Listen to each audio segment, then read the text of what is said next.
ជំរាបសួរពុកម៉ែបងប្អូនទាំងអស់គ្នាកាលពីម្សិលមិញយើងបានចែករំលែកគ្នានៅភាពជោគជ័យដែលជារឿងដែលគួរឲ្យសប្បាយចិត្តខ្លាំងមែនទែនចំពោះប្រជាជនកម្ពុជាពាក់ព័ន្ធទៅនឹងករណី JBC GBC ហើយនិង ICJ ជាដើមហើយយើង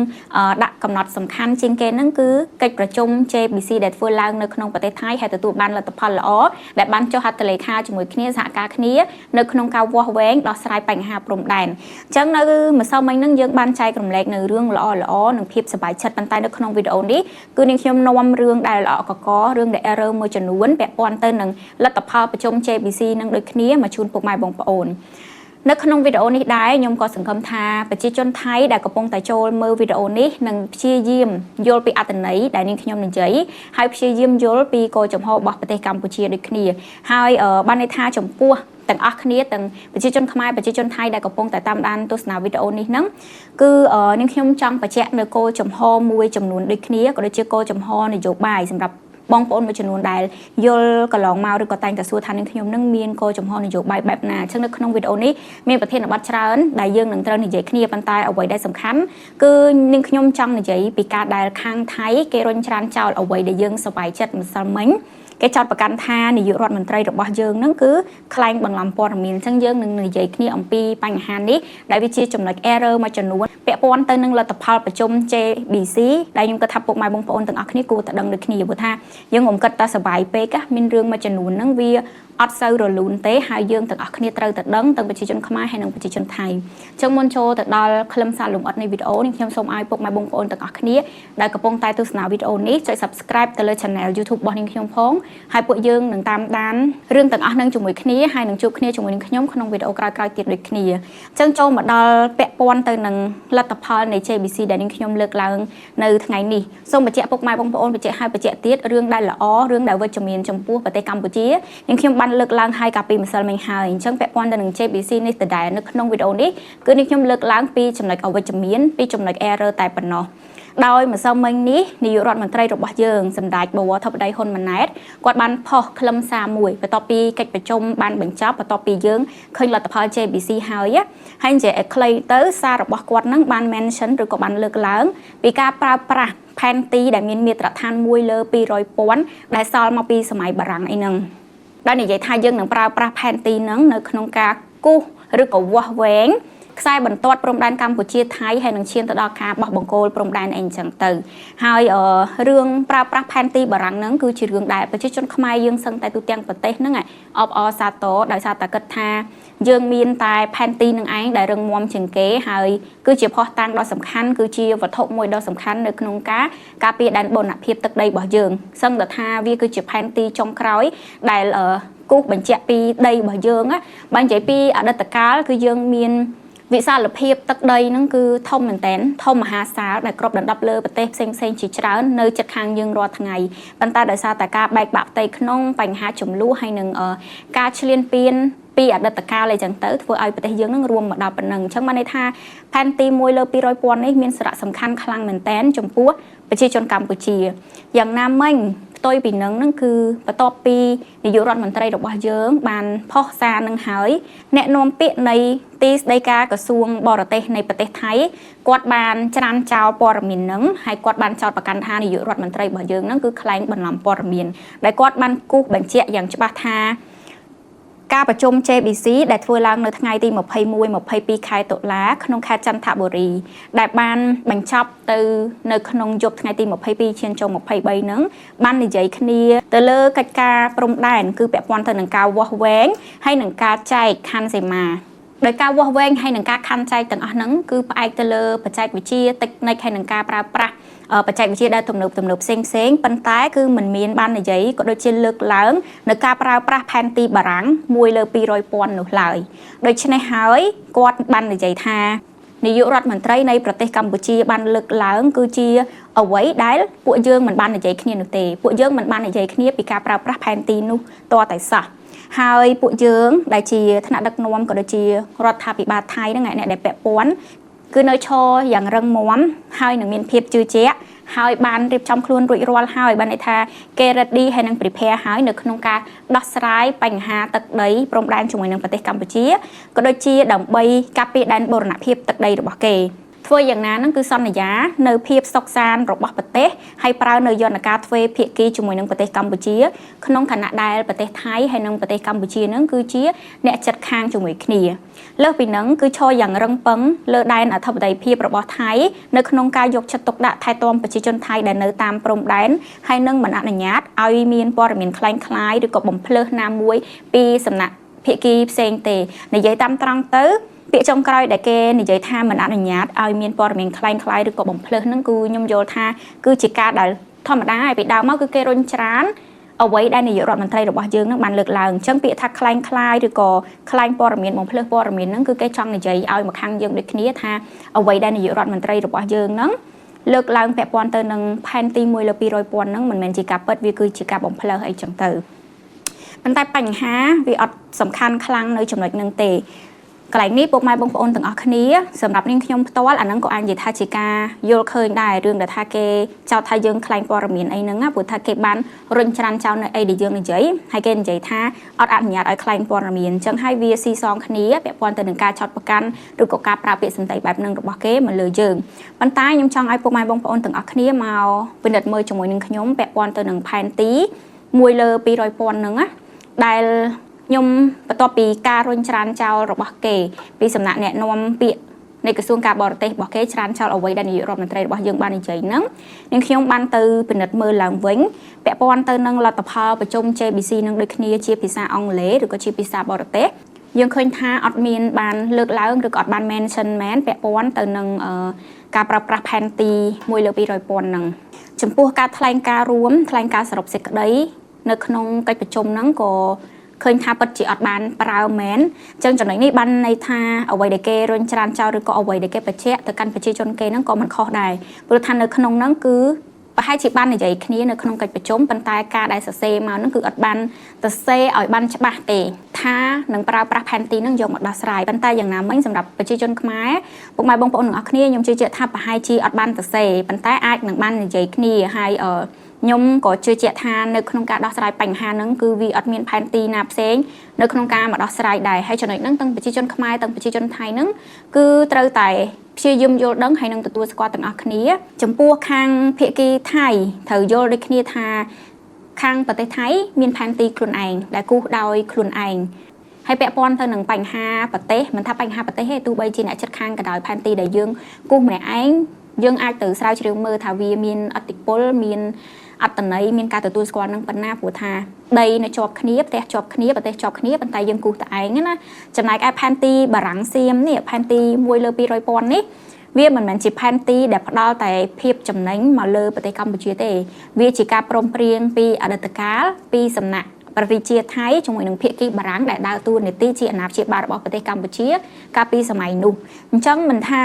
នាយករដ្ឋមន្ត្រីមិនថាអ្នកកាន់អំណាចបច្ចុប្បន្នឬក៏បរិជាបច្ចុប្បន្នរបស់ថៃទេគឺអត់មានសិទ្ធិនៅក្នុងការច្រានចោលឬក៏លុបចោលសន្ធិសញ្ញាការពីអតីតកាលជាមួយនឹងបារាំងនឹងទេបើសិនជាច្រានចោលអានឹងប្រៀបដូចជាការដែលប្រមាថព្រះមហាក្សត្រពីអតីតកាលអីជាដើមមួយវិញទៀតហ្នឹងយើងត្រូវដឹងថាបើសិននិយាយពីមនោសញ្ចេតនាក៏ដូចជាភាពត្រឹមត្រូវខ្ញុំមិនដឹងថានៅក្នុងកម្មវិធីសិក្សាថៃបានបង្រៀនប្រជាជនថៃឲ្យដឹងថាកម្ពុជានឹងបានឈ្លានពានបានលេបយកទឹកដីថៃពីអតីតកាលឬមួយក៏យ៉ាងណាទេប៉ុន្តែខ្ញុំសូមសំណូមពរថាឲ្យទៅមើលឯកសារបរទេសដែលមិនមែនជារបស់ថៃខ្លួនឯងសរសេរហើយក៏មិនមែនជារបស់កម្ពុជាដែរអាចទៅមើលឯកសាររបស់ចិនរបស់អាមេរិករបស់បារាំងឬក៏ប្រទេសណាផ្សេងដែលមិនមែនជារបស់ប្រទេសទាំងពីរហើយប្រជាជនថៃនឹងដឹងហើយថាពីអតីតកាលហ្នឹងវាយ៉ាងណាមួយវិញទៀតហ្នឹងមុនពេលការដែលគូសផែនទីហ្នឹងថៃគឺបានទទួលបានខេត្តមួយចំនួនដែលខាងជប៉ុនកាត់ដីកម្ពុជាឲ្យថៃអាហ្នឹងគឺជាខ្ញុំសង្ឃឹមឬក៏អាចនិយាយថាលើកចុងក្រោយដែលថៃបានដីពីកម្ពុជាចុះតែពីអតីតកាលវាម្ដងតិចដែលធ្វើឲ្យថៃបានធំមកដល់ប៉ុណ្ណឹងហើយកម្ពុជានៅសល់ដីប៉ុណ្ណឹងប៉ុន្តែយើងនិយាយពីលក្ខខណ្ឌចុងក្រោយឧទាហរណ៍ថាខេត្តបាត់ដំបងខេត្តសៀមរាបអីប្រហែល3ខេត្តចុងក្រោយដែលថៃឬក៏ប្រជាជនថៃនៅតែយកច្រឡំថាខ្មែរយើងហ្នឹងទៅឈ្លានពានដីថៃតាមពិតទៅដីហ្នឹងពីដើមឡើយគឺជារបស់ខ្មែរ ដែលថៃបានដណ្ដើមយកទៅនៅក្នុងកំឡុងពេលមួយហើយបន្ទាប់មកក៏ប្តឹងផ្ដាល់គ្នាអីចឹងទៅយើងទទួលបានដីនឹងវិញអញ្ចឹងថៃមិនមែនបាត់បង់ទឹកដីខ្លួនឯងនឹងជារបស់យើងទេជារបស់ខ្មែរទេគ្រាន់តែបាត់បង់អ្វីដែលធ្លាប់យកពីគេហើយបកគលទៅឲ្យគេវិញប៉ុណ្ណោះធ្លាប់កាន់កាប់ខេត្តនឹងមួយរយៈប៉ុន្តែមិនមែនជារបស់ខ្លួនតាំងពីដើមទេ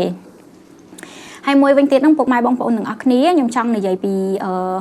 ហេតុអីថាអ្នកនាំពាក្យនៃថៃហ្នឹងគេចាំបាច់នៅក្នុងការមកគូសបញ្ជាក់ក៏ដូចជារុញច្រានចោលសាររបស់នាយករដ្ឋមន្ត្រីយើងនៅក្នុងការលើកឡើងថាប្រើប្រាស់ផែនទី1លើ200,000ហ្នឹងដោយសារតែនៅក្នុងប្រទេសថៃដូចគ្នា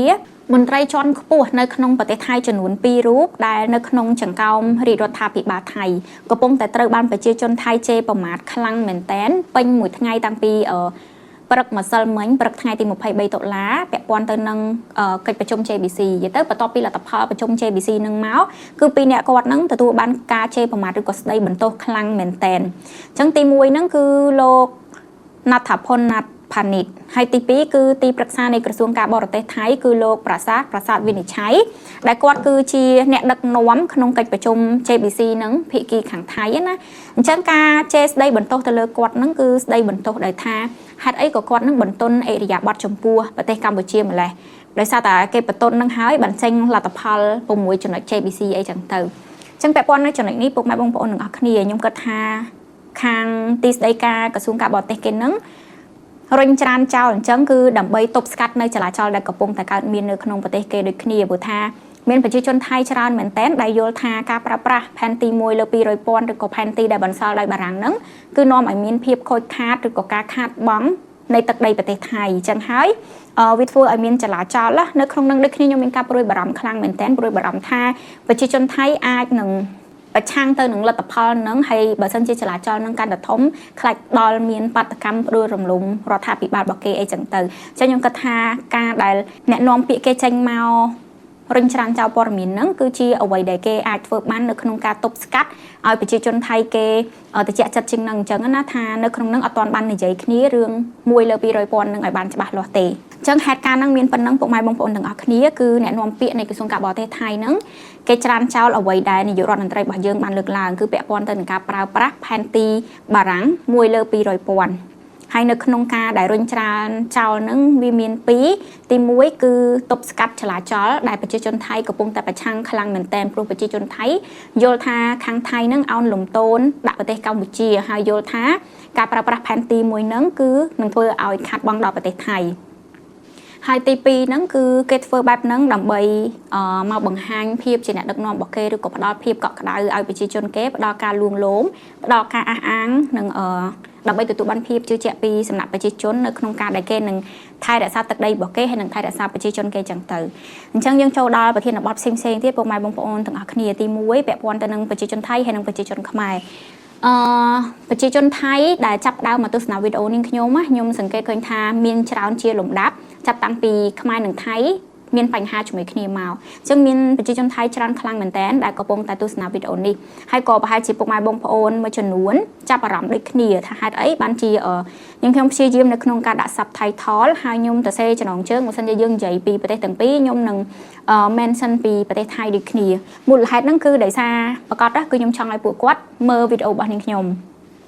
ប៉ុន្តែខ្ញុំចង់និយាយទៅកាន់ប្រជាជនថៃនៅចំណុចនេះដោយសារតែពួកគាត់ឬក៏អ្នកទាំងអស់គ្នាបានមើលវីដេអូខ្ញុំហ្នឹងគឺខ្ញុំបានឬក៏តែងតែលើកឡើងនៅបញ្ហាដែលកើតឡើងរវាងប្រទេសទាំងពីរហើយប្រហែលជាអ្នកទាំងអស់គ្នាយល់ថាអ្វីដែលខ្ញុំនិយាយហ្នឹងគឺកាន់ជើងមកលើប្រទេសកម្ពុជាដោយសារតែខ្ញុំនឹងជាជនជាតិខ្មែរប៉ុន្តែការពិតគឺវាមិនមែនបែបហ្នឹងទេខ្ញុំតែងតែរក្សាគោលចំហនៅក្នុងការនិយាយជាកណ្ដាលពេលខ្លះឬក៏ពីមុនដែលខ្ញុំនិយាយពាក់ព័ន្ធទៅនឹងបញ្ហាចំនួនបញ្ហាសង្គ្រាមរវាងប្រទេសទាំងពីរក៏ដូចជាការពហិការអីជាដើមណាធ្លាប់តែមានប្រជាជនខ្មែរខ្លះខឹងសម្បាននឹងខ្ញុំហើយយល់ថាខ្ញុំនឹងជាជនជាតិថៃក៏មិនដឹងមានការចោទប្រកាន់ផ្សេងដោយសារតែពួកគាត់អត់ពេញចិត្តហើយមូលហេតុដែលពួកគាត់អត់ពេញចិត្តហ្នឹងគឺកន្លែងខ្លះគឺខ្ញុំអត់បានជ្រើសរើសកាន់ជើងខាងខ្មែរឬក៏ខាងកម្ពុជាទេប៉ុន្តែខ្ញុំឈរលើភាពត្រឹមត្រូវអញ្ចឹងមិនខ្វល់ថាភាគីខ្មែរឬក៏ភាគីថៃទេមិនខ្វល់ថាកម្ពុជាឬថៃទេកន្លែងណាដែលត្រូវខ្ញុំថាត្រូវកន្លែងណាដែលខុសខ្ញុំថាខុសហើយខ្ញុំតែងតែលើក យករឿងផ្សេងមកដូចនិយាយពីកម្ពុជាក៏ដោយមិនថារឿងអក្រិតកម្មរឿង scam តាមអនឡាញរឿងអំពើពុករលួយរឿងពាក់ព័ន្ធជាមួយរដ្ឋាភិបាលកន្លែងណាខ្លះដែលធ្វើទៅរឿងមិនសមហើយរឿងពាក់ព័ន្ធទៅនឹងការបរទេសមិនថាជាមួយថៃជាមួយនឹងប្រទេសផ្សេងអីទេសេដ្ឋកិច្ចថៃឬក៏ទេសចរថៃក៏ខ្ញុំធ្លាប់និយាយដែរកន្លែងណាដែលថាថៃមានទេសចរលេខ1ថៃមានអ្វីខ្លះដែលលេចធ្លោក៏ខ្ញុំនិយាយកន្លែងណាខ្លះដែលអត់សូវល្អក៏ខ្ញុំនិយាយអញ្ចឹងបានន័យថាអ្វីដែលខ្ញុំលើកឡើងមកហ្នឹងគឺអត់ទៀងទេមិនមែនគ្រប់រឿងដែលនិយាយហ្នឹងគឺសុទ្ធសឹងតែជាថៃអាក្រក់ហើយលើកឡើងតែល្អពីប្រទេសកម្ពុជាគឺអត់មែនអញ្ចឹងទេប្រទេសណាក៏ដោយក៏មានរឿងល្អមានរឿងអាក្រក់ប្រជាជាតិណាក៏មានមនុស្សល្អមានមនុស្សអាក្រក់ដែរប៉ុន្តែគោលចំហរបស់ខ្ញុំគឺលើកឡើងហើយយកមកពិចារណាយកមកវិភាគវែកញែកអត់មានឲ្យអ្នកស្ដាប់នឹងចេះតែជឿដូចគ្នាខ្ញុំមិនដឹងថាទាំងប្រជាជនខ្មែរទាំងប្រជាជនថៃធ្លាប់ចាប់អារម្មណ៍ឬក៏អត់ទេជាង1ខែកន្លងទៅសឹងតែគ្រប់ផុសជាពិសេសនៅក្នុងបណ្ដាញសង្គមណាគេនិយាយច្រើនខ្លាំងមែនតើឲ្យតែឮថានៅថៃមានខ្យល់ព្យុះមានគ្រោះទឹកជំនន់អីផ្សេងហ្នឹងនិយាយពីថាយើងនិយាយអូយនិយាយហើយមានអ្នកខ្លះក៏បន់ឲ្យគេមានទឹកលិចមានអីអញ្ចឹងណាប៉ុន្តែខ្ញុំអត់ដែលផ្សាយអត់ដែលយកមកនិយាយពីរឿងទាំងអស់ហ្នឹងទេតែបើសិនជាមានព្យុះណាមិនខ្វល់ថានៅខាងប្រទេសថៃចិនឬក៏វៀតណាមអីទេបើសិនជាព្យុះទាំងអស់ហ្នឹងប៉ះពាល់មកលើប្រទេសកម្ពុជាអាហ្នឹងខ្ញុំផ្សាយខ្ញុំនិយាយដើម្បីអីគឺនៅក្នុងគោលបំណងដែលឲ្យប្រជាជនខ្មែរយើងហ្នឹងការពារអីចឹងទៅប៉ុន្តែនៅក្នុងការដែលបាក់ដីទឹកជំនន់ឬក៏គ្រោះធម្មជាតិផ្សេងដែលកើតឡើងនៅក្នុងប្រទេសថៃហើយអត់ពាក់ព័ន្ធជាមួយនឹងកម្ពុជាគឺខ្ញុំកម្រនិយាយមកខ្លាំងមែនតើកម្រលើកឡើងមកដោយសារអីខ្ញុំគិតថាអានឹងវាជាភាពដែលមិនត្រឹមត្រូវនៅក្នុងការដែលយើងទៅអបអរសាទរក្នុងឋានៈដែលប្រទេសមួយរងគ្រោះពីធម្មជាតិទេបើនិយាយពីបច្ចេកទេសបច្ចេកវិទ្យាឬក៏ចំណេះដឹងពុកម៉ែបងប្អូនមួយចំនួនអាចនឹងយកច្រឡំដូចគ្នាថាបើប្រទេសនឹងលិចបាត់ល្អឬក៏អីចឹងណាតែមិនមែនអញ្ចឹងទេពុកម៉ែបងប្អូនអត់មានអីដែលយុត្តិធម៌ជាងទឹកទេបើសិនជាថៃលិចបាត់ទឹកចំនួននៅគេឡើងខ្លាំងហើយមានរយៈពេលយូរយើងនឹងលិចដូចគ្នាគ្រាន់តែថាមុនហើយនឹងក្រោយទេតែថាបើសិនជាមានបញ្ហានៅនឹងគេតែមួយថ្ងៃឬក៏2ថ្ងៃទៅអត់អីទេតែបើសិនជាឡើងដល់10 20ថ្ងៃអីចឹងទៅយើងមានខ្សែទឹកមានទន្លេមេគង្គមានអីហ្នឹងដែលមកដែលវាពាក់ព័ន្ធគ្នាមករយៈពេលដែលនៅថៃមានគ្រោះទឹកចំនួនមានបញ្ហាអីហ្នឹងទឹកទន្លេរបស់យើងហ្នឹងក៏ឡើងដែរឡើងចង់ដល់ចំណុចប្រកាសអាសន្នអញ្ចឹងដោយសារតែខ្ញុំយល់ថារឿងហ្នឹងបើសិនជាគេកើតឡើងរ៉ាំរ៉ៃហើយអូសបន្លាយយូរទៅវានឹងប៉ះពាល់មកលើប្រទេសខ្មែរយើងដូចគ្នាហើយវាមិនមែនជារឿងអីដែលយើងទៅចូលទៅសាទររឿងទាំងអស់ហ្នឹងអញ្ចឹងខ្ញុំគិតថាវាអត់ត្រឹមត្រូវក្នុងលក្ខណៈមនុស្សធម៌ក្នុងលក្ខណៈមនុស្សជាតិអញ្ចឹងខ្ញុំអត់ដែលលើកឡើងទេចឹងសរុបមកវិញមកខ្ញុំគ្រាន់តែចង់បង្ហាញជំហរពាក់ព័ន្ធទៅនឹងរវាងកម្ពុជានិងថៃខ្ញុំអត់ដែលមានគោលគំនិតថាខ្ញុំលំអៀងមកខ្មែរដោយសារតែខ្ញុំជាប្រជាជនខ្មែរខ្ញុំជាខ្មែរទេខ្ញុំនិយាយហ្នឹងគឺឈរទៅលើអ្វីដែលខ្ញុំគិតថាត្រឹមត្រូវតែប៉ុណ្ណោះហើយខ្ញុំតែងតែលើកយកហេតុផលផ្សេងៗអញ្ចឹងដូចគ្នាខ្ញុំសនំពរក៏សង្ឃឹមឲ្យប្រជាជនថៃដែលទស្សនាវីដេអូខ្ញុំណាគឺបើសិនជាខមមិនលើអីសូមខមមិនមកនិយាយគ្នាដោយសន្តិវិធីមកនិយាយមកខមមិនហ្នឹងគឺនិយាយគ្នាទៅលើប្រធានបទអីដែលខ្ញុំកំពុងនិយាយហើយមកបដោះបដូរយោបល់គ្នាដោះស្រាយខ្ញុំជឿជាក់ថាព័ត៌មានមួយចំនួនដែលនៅក្នុងប្រទេសថៃអត់បានដឹងហើយពួកគាត់បានដឹងដោយសារតែខ្ញុំនិយាយគឺខ្ញុំឃើញមានអញ្ចឹងខ្ញុំចង់ឲ្យប្រជាជនមួយចំនួនដែរមកទស្សនាវីដេអូខ្ញុំហ្នឹងធ្វើជាមនុស្សធំហើយដឹងខុសត្រូវមកនិយាយគ្នាសាច់ការមិនមែនគ្រាន់តែមកខមមិនស្អីប្រទេសអ្នកឯងមានអំពើពុករលួយមានថ្នាក់ដឹកនាំអី1 2 3អីចឹងទៅខ្ញុំអត់ចង់បានបែបហ្នឹងទេហើយបើសិនជាមានអ្នកដែលមកនិយាយគ្នាអត់មានប្រធានបទហើយចេះតែនិយាយអត់ដឹងថាគេនិយាយពីអីហ្នឹងណាអាហ្នឹងខ្ញុំក៏សុំបែនចោលដូចគ្នាអញ្ចឹងសរុបមកហ្នឹងគឺខ្ញុំសង្ឃឹមថាប្រជាជនថៃដែលមកទស្សនាវីដេអូខ្ញុំគឺមានស្មារតីមួយគឺមកពិភាក្សាមក debate លើកឡើងពីគោលចំហឬក៏ហេតុការណ៍ដែលបានកើតឡើងក្នុងព័ត៌មានផ្សេងៗហ្នឹងរៀងខ្លួនមកចែករំលែកនិងមកបដោះបដូរគ្នាមិនមែនគ្រាន់តែមកជន់អ្វីដែលអ្នកយល់ថាខ្មែរឬក៏កម្ពុជានឹងនៅស្ទើរនៅអនកន្លែងណានោះទេឥឡូវនេះខ្ញុំបកមកកាន់ខ្មែរយើងដោយសារថ្ងៃនេះខ្ញុំទទួលបានខមមិនអត់ច្រើនទេ3 4ទេពុកម៉ែបងប្អូនទាំងអស់គ្នាដែលសួរថាខ្ញុំនឹងមកពី CPP មែនអីចឹងទៅដែល CPP ហ្នឹងគឺតំណាងឲ្យគណៈបកប្រជាជនកម្ពុជាអញ្ចឹងរឿងនេះគឺពាក់ព័ន្ធទៅនឹងនិន្នាការនយោបាយអញ្ចឹងដោយសារតែប្រហែលថ្ងៃហ្នឹងខ្ញុំនិយាយពីចំណាត់ការក៏ដូចជាដំណោះស្រាយមួយជំហានទៅមួយជំហានជាពិសេសម្សិលមិញនិយាយពី JBC ចឹងទៅអញ្ចឹងខ្ញុំក៏ទទួលបានខមមិនហ្នឹងអញ្ចឹងខ្ញុំចង់បញ្ជាក់ពុកម៉ែបងប្អូនទាំងអស់គ្នាដូចគ្នាថាកន្លងមកអ្នកដែលគណៈបកប្រជាជនឬក៏ខាងរដ្ឋាភិបាលគឺគាត់អ្នកខ្លះចោទប្រកាន់ថាខ្ញុំប្រឆាំងតែពេលអ្នកដែលគាត់កាន់គណៈបកប្រឆាំងគាត់ចោទថាខ្ញុំនឹងខាងគណៈបកប្រជាជនឬក៏ខាងអ្នកកាន់អំណាចខាងរដ្ឋាភិបាលអីចឹងទៅអ ចឹងកន្លែងហ្នឹងខ្ញុំហ៊ាននិយាយថាអាហ្នឹងគឺជាផុសតាំងយ៉ាងសំខាន់បញ្ជាក់ពីចំហរបស់ខ្ញុំអត់មានចំហឬក៏និន្នាការនយោបាយទៅខាងគណៈបកណាមួយទេមិនថាគណៈបកកាន់អំណាចឬក៏គណៈបកប្រឆាំងអ្វីដែលជាចំហរបស់ខ្ញុំគឺផ្អែកទៅលើភាពត្រឹមត្រូវពាក់ព័ន្ធទៅនឹងចំណាត់ការឬក៏គោលនយោបាយរបស់រាជរដ្ឋាភិបាលសប្តាហ៍ថ្ងៃក៏ដោយបើសិនជាពុកម៉ែបងប្អូនជាអ្នកដែលតាមដានដឹងហើយថាបើអ្វីដែលខ្ញុំគិតថាត្រូវគឺត្រូវខ្ញុំនិយាយថាត្រូវហើយខ្ញុំទៅសើខ្ញុំថាវាល្អប៉ុន្តែបើកន្លែងណាដែលយល់ថារាជរដ្ឋាភិបាលធ្វើមិនត្រូវអាហ្នឹងខ្ញុំក៏រិះគន់ខ្លះដែរប៉ុន្តែពុកម៉ែបងប្អូនទាំងអស់គ្នាត្រូវដឹងថារិះគន់គឺយើងរិះគន់បែបស្ថាបនាយើងមិនមែនរិះគន់បែបជន់ប្លែកឬក៏ជេរប្រមាថរាជរដ្ឋាភិបាលទេត្រូវដឹងថារាជរដ្ឋាភិបាលគឺជាថ្នាក់ដឹកនាំនៃជាតិយើងគឺជាអ្នកតំណាងប្រៀបដោយឪពុកម្ដាយយើងអញ្ចឹងបានន័យថា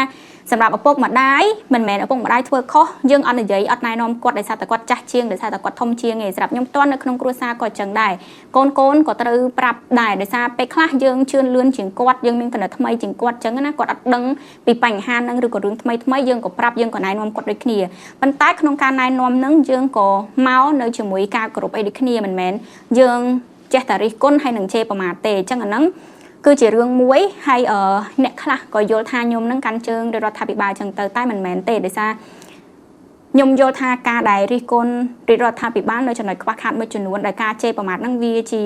រឿងដែលមិនត្រឹមត្រូវអញ្ចឹងអ្វីដែលខ្ញុំយល់ថាត្រឹមត្រូវគឺរិះគន់បែបស្ថាបនានៅក្នុងការដែលបញ្ជាក់ថាយើងហ្នឹងក៏ជាអ្នកគ្រប់គ្រងហើយយើងយល់ពីគាត់ដូចគ្នាចំពោះគណៈបកប្រឆាំងឬក៏អ្នកដែលអត់ស្រឡាញ់ចូលចិត្តអត់គ្រប់គ្រងរដ្ឋាភិបាលពុកម៉ែបងប្អូនទាំងអស់គ្នាវាអត់មានអីដែលថាត្រឹមត្រូវទាំងអស់ឬមួយក៏ខុសទាំងអស់ទេខាងគណៈបកឬក៏អ្នកដែលអត់ចូលចិត្តអ្នកដែលគ្រប់គ្រងរដ្ឋាភិបាលនឹងខ្ញុំក៏យល់ពីពួកគាត់ដូចគ្នាប៉ុន្តែអ្វីដែលខ្ញុំកាន់តែស្វែងយល់ទៅកាន់តែដឹងហ្នឹងគឺខ្ញុំឃើញពីគម្លាតរវាងអ្នកដែលប្រឆាំងមួយរដ្ឋាភិបាលហើយនឹងអ្នកគ្រប់គ្រងហើយនឹងរដ្ឋាភិបាលផ្ទាល់គឺពួកគាត់ហ្នឹងគឺមានគម្លាតខ្លាំងមែនតើដោយសារអីគឺប្រកាន់ចំហរៀងខ្លួនអញនិយាយបានថាចេះមួយទៀតអ្នកដែលប្រឆាំងពេលដែលគាត់ឃើញរដ្ឋាភិបាលធ្វើអីអត់ខ្វល់រឿងហ្នឹងខុសរឿងហ្នឹងត្រូវទេគឺគាត់ប្រឆាំងយកហ្មងអ្នករដ្ឋាភិបាលដូចគ្នានៅពេលដែលឃើញអ្នកដែលប្រកាន់គណៈបកប្រឆាំងឬក៏អ្នកប្រឆាំងនយោបាយឬរដ្ឋាភិបាលកន្លងមកឲ្យតែគេរិះគន់ឬក៏និយាយពីអីទៅគឺគាត់អត់ទទួលយករបស់គេអីអញ្ចឹងអាហ្នឹងឯងគឺជាភាពខុសគ្នាហើយគោលចំហរបស់ខ្ញុំដែលនៅកណ្ដាលហ្នឹងគឺគ្រាន់តែរបៀបដូចជាអ្នកបកប្រែជាអ្នកនាំពាក្យហើយជាអ្នកសម្រួលស្ថានភាពរវាង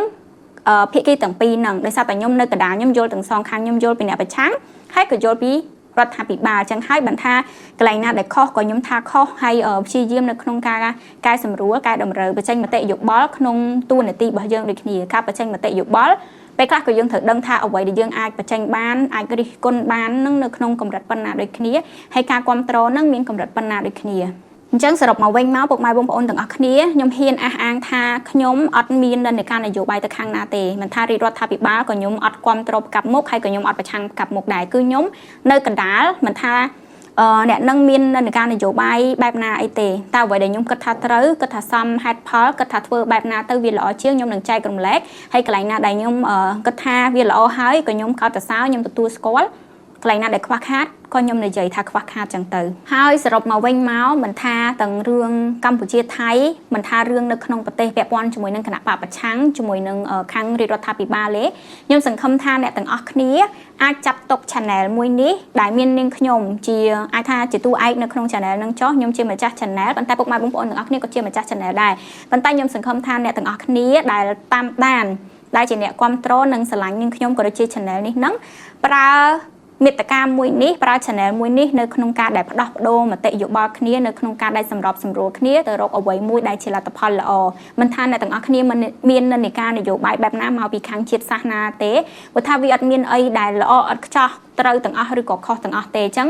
យើងត្រូវមានការយោគយល់គ្នាទៅវិញទៅមកកុំប្រកាន់អ្វីដែលយើងយល់ហ្នឹងជាប់ខ្លាំងពេកមិនមែនថាយើងឆ្វេងនិយមត្រូវតែឆ្វេងស្ដាំនិយមហ្នឹងត្រូវតែស្ដាំទេគឺយើងត្រូវថយម្នាក់ជំហានហើយផ្ដោះប្ដូរគ្នាទៅវិញទៅមកអញ្ចឹងពីខ្ញុំទៅមានតែប៉ុណ្្នឹងឯងពុកម៉ែបងប្អូនទាំងអស់គ្នាតាមពិតអ្វីដែលមាននៅក្នុងបេះដូងខ្ញុំហ្នឹងវាមានច្រើនជាងហ្នឹងប៉ុន្តែ អត់ដឹងថារៀបពាក្យថាម៉េចនិយាយមកបានប៉ុណ្ណឹងខ្ញុំសង្ឃឹមថាពុកម៉ែបងប្អូនទាំងអស់គ្នាយល់ពីអ្វីដែលនាងខ្ញុំចង់បញ្ចេញពីចិត្តពីអារម្មណ៍របស់នាងខ្ញុំហើយក៏អរគុណដូចគ្នានៅក្នុងការចំណាយពេលវេលាស្ដាប់វីដេអូដ៏វែងមួយនេះមកដល់ចំណុចនេះហើយពុកម៉ែបងប្អូនដែលបានស្ដាប់មកដល់ចំណុចហ្នឹងជួយ comment ជួយចែករំលែកមតិយោបល់ឬក៏ការយកឃើញមកកាន់នាងខ្ញុំវិញផងហើយចុងក្រោយហ្នឹងពុកម៉ែបងប្អូនកុំភ្លេចចុច subscribe ហើយយើងនឹងជួបគ្នានៅក្នុងវីដេអូក្រោយៗទៀតអរគុណជម្រាបលាបាយបាយ